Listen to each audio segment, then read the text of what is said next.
What is going on, guys? John here with the PBFit, and today I'm bringing you one of my favorite guns that I've used, and one that Mike from Tech PB, he really, he was like, this is the best woodsball gun, everything like that, and that's honestly why I bought it in the first place.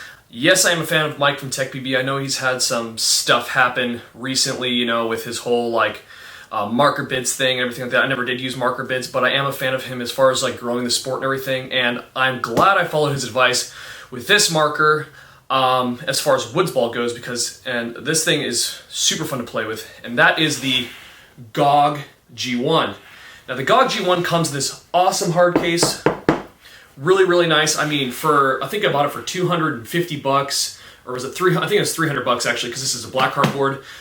It's a quality case. You're not going to need another case for this thing. It's freaking awesome. So it's honestly like a real gun case. Let's go ahead and open it up.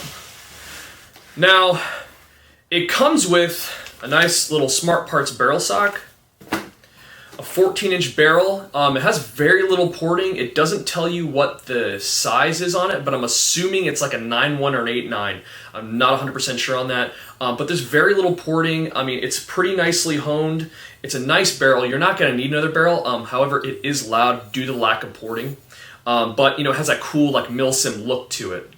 So this is the G1 itself. I have an aftermarket clamping feed neck here. It comes with a plastic feed neck that you can tighten, but I'm not a huge fan of plastic feed necks. I've had them break before, so I went ahead and replaced it, and this Trinity feed neck sits nice and flat directly onto the marker, which is really nice. Like I said before, I have a black heartboard in here, so that means it does have eyes, and it does allow you to change it to a ton of modes. Now, the regular G1, it comes with an electronic board. I'm not sure the exact specs on it, but it's very limited to as far as what you can do. I think you can only shoot 10 balls per second or something like that. This one has a full black heartboard. It has all the bells and whistles. However, it is difficult to program. I'm letting you know right now, it is very difficult to program because you go off of light colors, flashes, and all that other stuff. You got to press it 20 times. It's not that easy to program, but is it possible? Yes. So that's a cool thing. As you can tell, very milsim if you want to mount lights and crap like that on here. I'm not a fan of lights and scopes and all that stuff for paintball because I can see exactly where the paintball lands. So I didn't do that, but all I did was really the feed neck, and I got a different bolt, which I will go over here in a little bit. It does not have an on-off ASA, which I recommend replacing to save the threads on your tank, because this is a cheapo ASA, and your threads on your tank, on your regular, are not cheap, so go ahead and invest in that. Single trigger, but it's very snappy. You can kind of hear that. It's really snappy, really nice.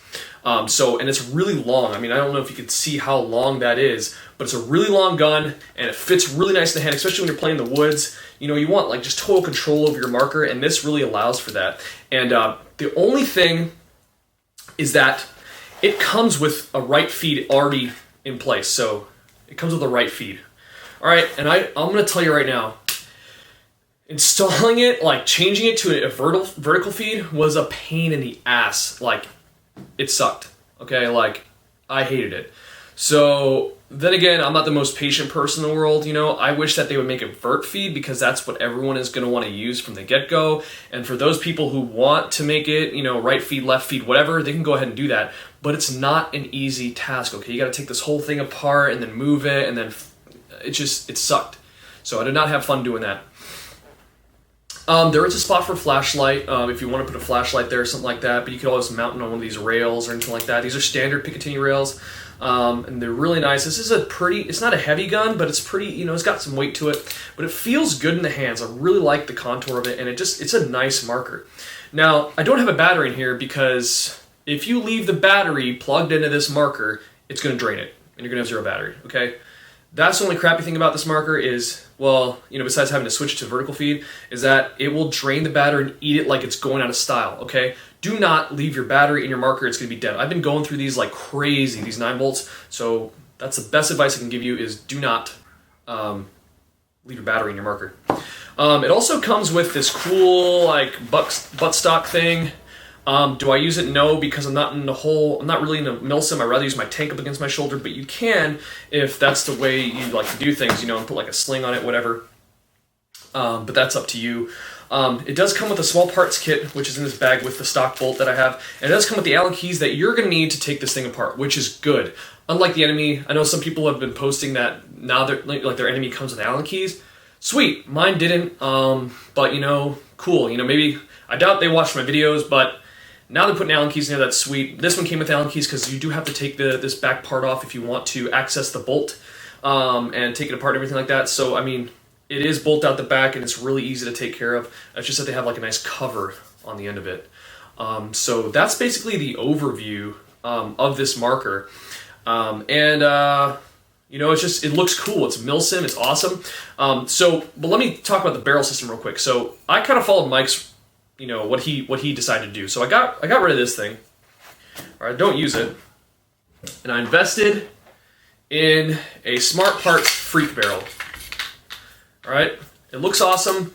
Has the inserts, which the Freak kit is my favorite barrel kit you could possibly buy. I don't care. I believe it is superior to all the other kits because of the amount of backs you can get for the money, everything like that. You can get stainless steel inserts for that nice honed stainless steel finish. So that's awesome. And there's tons of porting on this barrel, unlike the stock barrel, so it is going to be quieter. Also, playing in the woods, go ahead. You're going to want an apex tip. So, followed Mike's lead and I got myself an apex tip. This thing shoots around trees, shoots over hills. Like, you know, he mentioned once that he was shooting over the hill at the final battle, and so was I from a building, and I can tell you right now, I was wrecking people on that hill. And it was so much fun just shooting this thing, I mean, curving like right over the top of the hill, nailing people. So that was awesome. I did screw up once and shoot my own teammate in the back of the head because I had it the wrong way. Sorry about that, but I wasn't the only one shooting my own teammates, so it only happened once, so yeah, sorry about that, dude.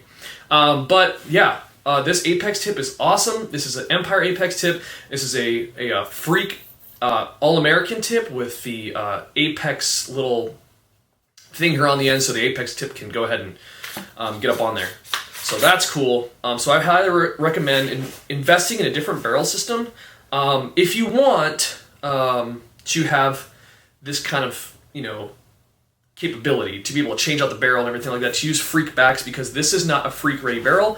However, is it a good barrel? Will it work? Yes, it is a 14-inch barrel. Doesn't have a lot of porting. It's going to be a little loud. However, it is honed beautifully and it's going to shoot straight. So that's all that matters. All right, so let's go ahead, bring the camera down and take a look at this marker a little bit closer.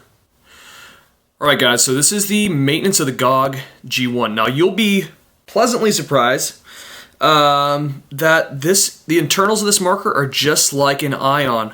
I know people always hate on the ion, but it's a proven system, which is why so many companies kind of copy it or go off of it or whatever. It's just a really, really good bolt system. So this is the stock bolt that comes in it. It's a little heavy, has a stem here, but it's an overall good bolt. It's heavy. Has an anti-chop system that Smart Parts is kind of known for. It's called low force bolt, but it is kind of heavy, so your efficiency is not that great. However, you go ahead and upgrade to an L7 bolt, and that's when it gets real. So that's exactly what I did. I got a Tech L7 bolt in here, and the efficiency went up. Consistency did really well, and it's just an awesome upgrade. Like, I don't recommend upgrades, but for guns like this, I mean, you can get a good upgrade. And it's actually going to benefit your marker. So I went ahead and got rid of this, got the L7. But okay, so to get to the bolt system, you're going to need to remove this back plate, okay, and then you're going to need a big Kahuna Allen key to get this bad boy out, okay. So this is a 5/16 Allen key.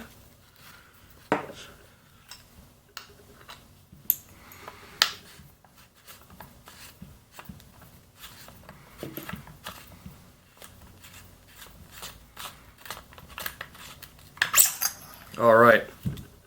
And now, if you can, you're going to stick your finger in here and push it out, or you can use a barrel swab. So I just stuck my finger down into the feed neck and pushed it out, okay? So this is the L7 bolt. So in here, there's like a little stop that you push in there, and this is the L7 bolt. I mean, look how lightweight that is compared to, I mean, you can just tell it's lighter. It's like a feather compared to this bolt. You do lose that low force bolt, but to me it doesn't matter because you have eyes on this thing, so you don't have to worry too much about chopping and all their stuff. Now, if this didn't have eyes, this would probably be a lot better, but this thing is amazing. I mean, the efficiency definitely goes up. It's quieter, it's smoother, it's all those things that you want in an upgrade. So is this a worthwhile upgrade for this marker? I definitely say so. I also like the feed neck because I like to have a clamping feed neck. So, now if you have this bolt, all you're going to do is you're going to lube these two O-rings right here, and you're going to lube this tail O-ring. This only has one O-ring because unlike the enemy, it doesn't need two, okay? It only needs one, all right? So you're going to lube these, lube this bolt stop right here on the inside and the outside. Okay, then you're going to slip it back on. All right, so that's for the stock bolt. Okay, but I'm going to go ahead and lube properly my L7 bolt. Comes with a bolt stop, and it looks, and it's exactly like the stock bolt, but you're not going to have to mess with the tail O-ring because it doesn't have one. It has that plug in it. Okay. So first things first, you're going to use whatever grease you want. Honestly, I like the fuel grease. That's just me. I think it's awesome. So I like to do. I'm going to go ahead and do I'll do the bolt first. And I'm just going to hit both O-rings at the same time. Boom. And then run the leftovers right up on here. That's it for that. Hit the inner O-ring on the bolt stop. I don't know if you guys can see that. All right, and then the outer O-ring. So I hit the inner O-ring and the outer O-ring. Boom.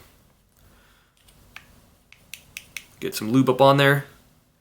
And then all you gotta do is place it on the back like this. Okay, so it's gonna be moving around a little bit, so you gotta kind of hold it there.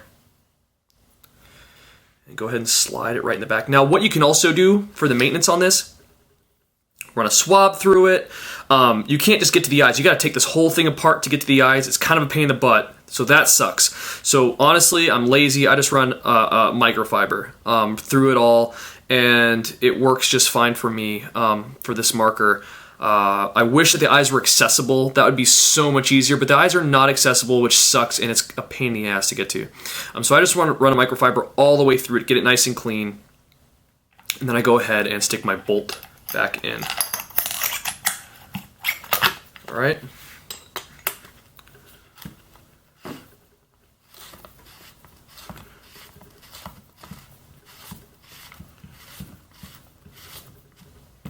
All right. And then we just service the core. I mean, dude, that was so easy, man. Like, that's the awesome thing about these markers is it's freaking easy to take care of. The only thing, guess what? Non-user serviceable regulator. Just like the enemy. Only thing is, you can't replace this. At least, I mean, maybe you can. I just don't know how, honestly. But I don't think you can replace this. That's what sucks. So I haven't serviced this thing since I bought it. It shoots fine. Is it a good regulator? Hell yeah, it is. It is a Lux regulator in here, okay? It is built awesome. It's a friggin' quality regulator, so you know it's going to be consistent. You know it's going to be reliable, all that good stuff. And the cool thing about GOG, lifetime warranty. I'm not going to lie, I've sent this in a couple times because of my own doing. Where I jacked it up or whatever, and they fix it for free. So that's the cool thing about GOG is lifetime warranty. Now, I think they stopped making the GOG G-1, or at least they stopped producing it. Now, people still have the GOG G-1 for sale that you can buy, but I'm pretty sure they stopped producing it. But anyways, I'll get back to that. That is the maintenance. Other than that, you got to wipe it down. Picatinny rails kind of suck to clean. But other than that, I mean, that's basically it, is do this core, put this like back piece back on, and boom, you've just maintained your marker. So let's go ahead and bring the camera up for the conclusion. All right, guys. So what is my opinion on the GOG G-1? It is an awesome inexpensive, milsim looking woodsball marker. That's all I'd use it for. Woodsball, woodsball, woodsball, okay? It is just a little too big, a little too heavy, in my opinion, for speedball. Could you use it for speedball? Sure, because especially with ramping, this has all the ramping modes you're going to need pretty much to play speedball, but I just don't recommend it. It's just a little big for my taste. But for the woods, it's awesome. Go to Mike from Tech PB's YouTube channel, look up his GOG G-1 setup, and that's exactly what I have here. It's just, the black cardboard, I have a feed neck here, I have a 16-inch apex tip, and the L7 bolt, and this thing shoots money. I'm telling you, it shoots freaking smooth, it's quiet, and you can rely on it to friggin' work, and it's just so fun to play with. Is it up there with other speedball markers that are super high-end? Absolutely not. But for the woods, you can get this dirty, grimy, it rains, you get it nasty, it's gonna work. It's a tank that shoots nice and smooth. It's not the most reliable though, so you will have to come off the field. I'm sorry, not reliable. It's not the most air efficient. So you're gonna have to come off the field. You're gonna have to air up a little more often than you want to, but the L7 bolt helps with that. Yes, changing the feed neck out sucked. To a vertical feed, that was absolutely horrible. I screwed up my gun doing it somehow. I had to send it in to get fixed, but I'm not a patient person, and I broke something, and yeah, I hated doing that. I wish it would just come with a vertical feed out of the box. That's the way I would do it. Comes with an amazing hard case, so you're gonna have your markers gonna be safe and sound. Like I said, I don't recommend upgrades usually on markers, but for markers like this, the upgrades actually do help. Unfortunately, this is going to be retired because I have a Defender. A Defender is just worlds ahead as far as technology goes. It's easier to maintain. Everything's included in it, so the Defender does beat this out. The Defender does beat out, or the Dam does beat this out as well. However, if you're looking for an inexpensive, awesome, fun marker, this is the way to go. But like I said, harder to program, pretty difficult to program. But once you set it, you forget it. Get a feed neck. I would recommend getting an on-off ASA. I don't have one. I don't plan on getting one because I'm actually going to get rid of this thing. And, do these little investments, and you personalize it. You're going to have fun with it. If you want to put a laser sight on it, by all means, go for it. You want to put a flashlight on it because, I don't know, you want to be all tactical. Sure. I don't care what you do because it has those capabilities. It's your marker. You do what you want. Do I think it's necessary?